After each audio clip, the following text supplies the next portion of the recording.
Straight ahead on 12 News, the heat is on and experts say the danger is no joke. None of us are as good at 95 and humidity. Then, who would have thought that this would have grown into one of the biggest record shows here in the Northwest Metro? why hundreds are drawn to a Maple Grove garage. But first, a Crystal police officer injured in a crash. 12 News starts right now.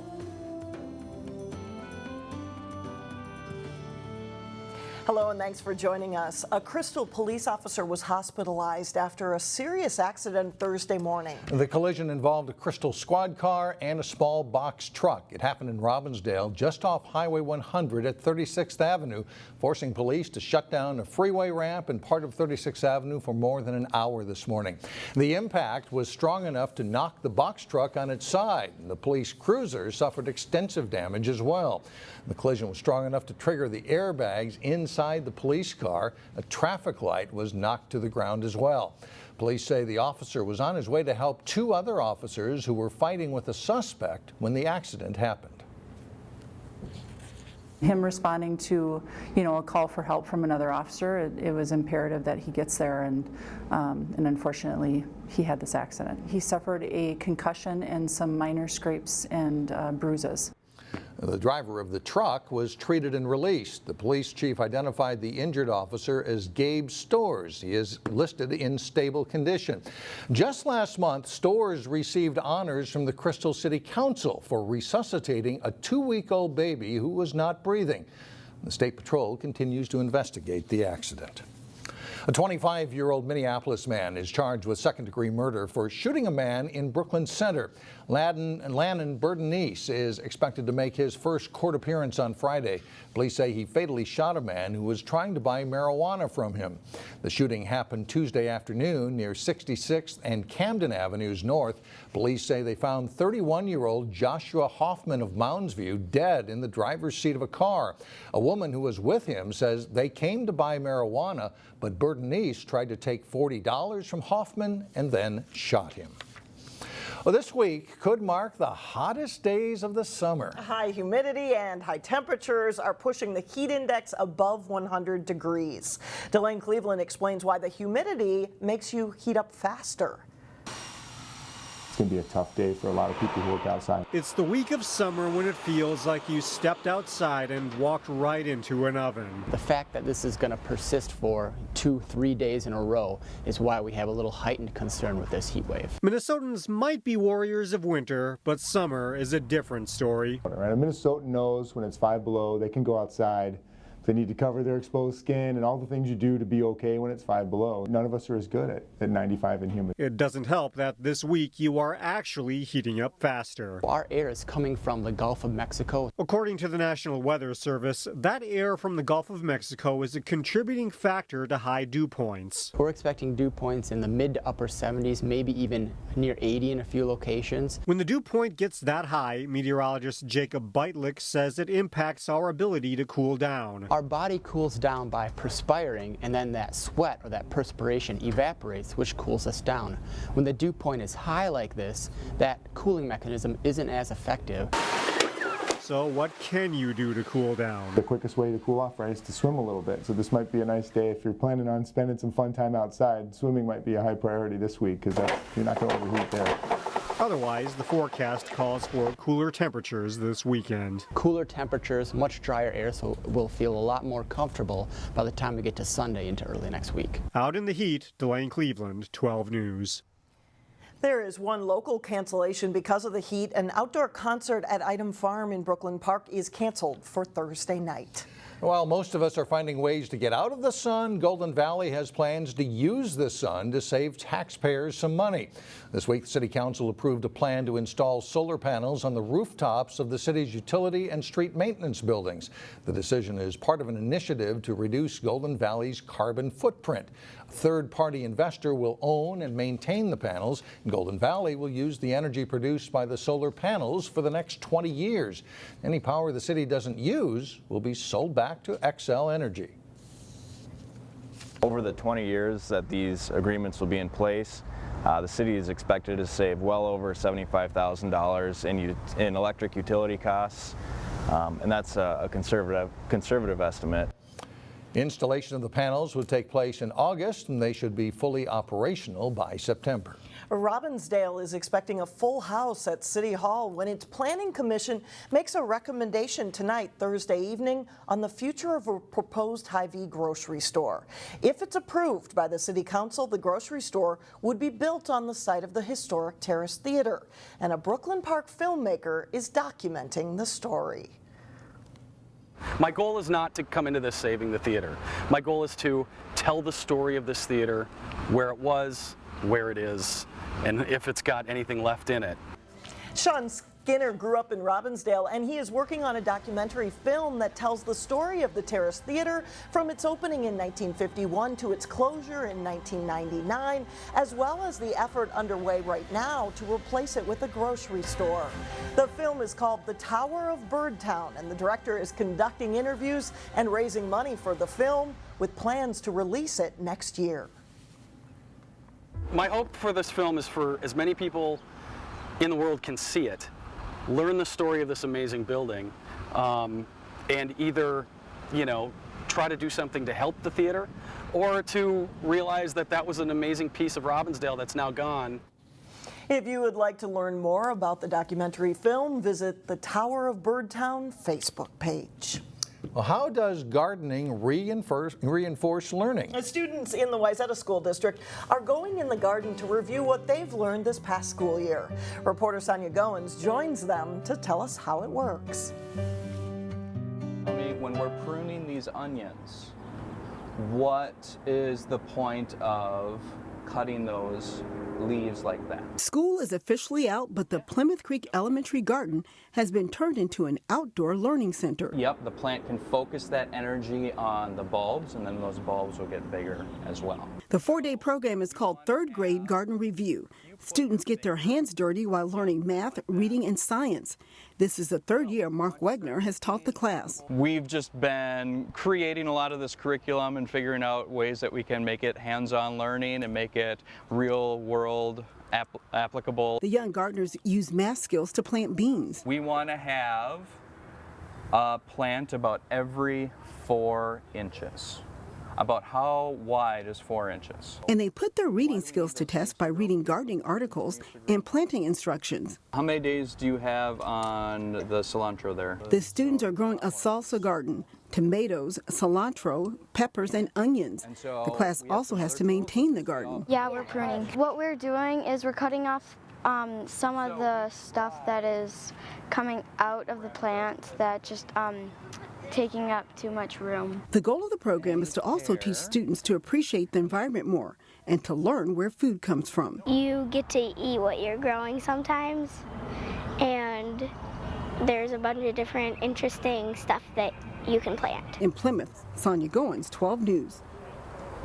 Coming up, you might be surprised to discover where a much talked about record store in Maple Grove is actually located. We will introduce you to the guys who started their own pop-up record shop. And a bit later in sports, the defending state champions in American Legion Baseball get started on a possible 2016 playoff run. But first, hot weather continues to scorch on Friday in your AccuWeather forecast.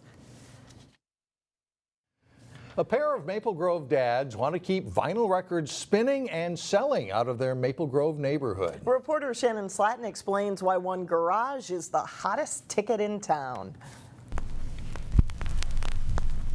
I never let go of vinyl. It wasn't the music that brought Jeffrey Larson and Tommy Daylor together. On the sidelines, I saw Jeffrey was wearing a record store t-shirt. Yeah. And I said, so do you get into vinyl? It was a t-shirt at their daughter's soccer game. He says, yeah, I got about 10,000 LPs. And in that moment, two guys with a love of vinyl got an idea. Hey, why don't we just do a pop-up record store? Right. No one's been doing it, mostly in our neck of the woods. We had no idea what to expect. That was 7 years and more than 30 sales ago. Who would have thought that this would have grown into one of, well, the biggest record shows here in the Northwest Metro? We've popped up here and there, but mostly here. Most sales happen in Tommy's garage. Same thing with heavy metal. Metallica is a real fast seller. Iron Maiden. Inventory is hunted on Craigslist and gathered at sales. We've got some R&B and blues. Stored and then alphabetized from ABBA to Zappa. The things that we know that we have to have in stock at all times. Anything by Pink Floyd. On sale day, the garage is prepped. The guys are ready. We've got a reputation around town as fair and inexpensive, and the selection is great. The signs go up, all pointing to a suburban street in Maple Grove. Yeah, I come prepared. What do you got? Bring a crate? I bring a crate. This crowd didn't rediscover vinyl. As soon as they open up those garage doors, you just go in and find a place. For them, it actually never went away. You just pick and you just put them in and you look later. That's the secret. Pick them and look later. At exactly 3 p.m., the records start spinning, and the growing crowd floods in. I'm a big fan of old R&B and funk, so I'm here for your Marvin Gaye's or Stevie Wonders. I specifically look for punk and new wave, which is hard to find at these.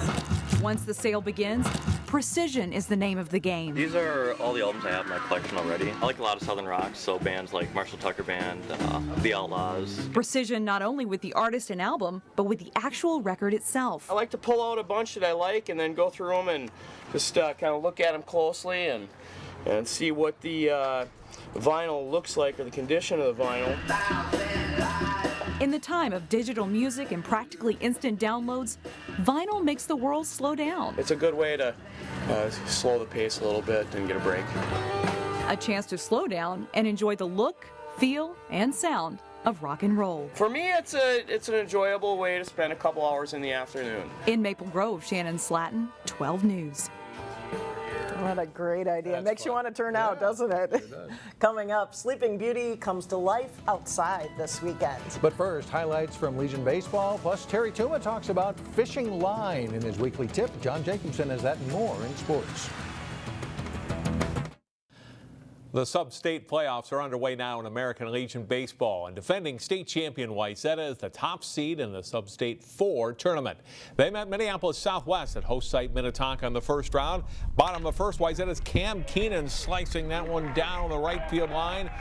Parker Lavacek scores the first run. Keenan would later score in a wild pitch. Still in the first with 2 outs, Will Oberg's line drive to the gap. Plates Cody Getters. Wayzata bats around on the first. They score 4 runs on the way to an 11-0 victory. They face St. Louis Park tonight, Thursday, again at Veterans Field in Minnetonka.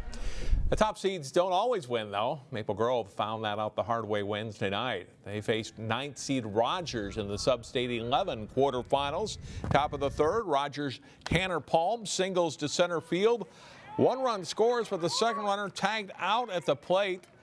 But still, Rogers leads at 3-0. Maple Grove responds in the bottom of the third. Jaden Roll at the plate. He singles to center field. Jordan Albers is in to score, and it's a 3-1 game. Later in the same inning, Max Marshall up. He singles to left field to bring Brett Schultz in. Maple Grove pulls to within a run. It stays 3-2 until the bottom of the 8th inning. They play 9-inning games in the district and state. And a wild pitch here allows Luke Hansen to come home from third with a tying run. And it's a 3-3 game. Maple Grove with a chance to possibly win it in the bottom of the 9th inning. They load the bases. But pitcher Ryan Davidson gets a pop out to end the inning. Grove leading the bases loaded, and so we go to extras. And Rogers gets the big hit in the 10th inning. Kyle Kornovich pokes a single into left field. Drew Sagehorn scores. They add another run, and Rogers upsets Maple Grove 5-3 in 10. Osseo won earlier in the day, and they now face Rogers in the winners bracket semifinals. That game is at 1 o'clock Friday at Memorial Field in Osseo. Maple Grove is now in the losers bracket. In the Sub-State 9 tournament in Coon Rapids, Wayzata's second Legion team is playing Coon Rapids today at 5:30, while Brooklyn Park meets top-seeded Champlin Park. All 4 of those teams won their quarterfinal round games. Because of the heat index warnings, USA Cup soccer games were shortened today, and many moved out of the mid-afternoon. Water the order of the day as the North Metro Snipers of Andover in blue met the Fusion FC Cowfish in white in a boys under 14 match. North Metro looking for a goal here. Fusion goalie Austin Williams, though, diving out there. The shot deflecting away and cleared out. Still 1-0 Fusion at this point. Late in the match, Fusion will get a corner kick. Aaron Chong on the far side chips it out front. Timothy Wacker, nice header for the goal. Fusion wins 2-0. They finish 3-0 in pool play, and the tournament playoffs begin Friday. Making sure your fishing line is staying strong while you're out on the boat or out on the dock does make a difference. Terry Tuma explains in this week's Channel 12 fishing tip. So many times we just forget or we just don't pay any attention to checking line for any type of nicks, and we should do that every time we're reeling in a lure and or a fish, but definitely with a lure. And that just when you're reeling it in, or you can, after you get that lure in, just take that hook or jig or whatever it may be and run your thumb and forefinger for about 2 feet up from that knot. And if you feel anything different, unusual, you can feel that nick, is then you have to retie. A nick will reduce the poundage of test by up to 50%. That's a fluorocarbon line.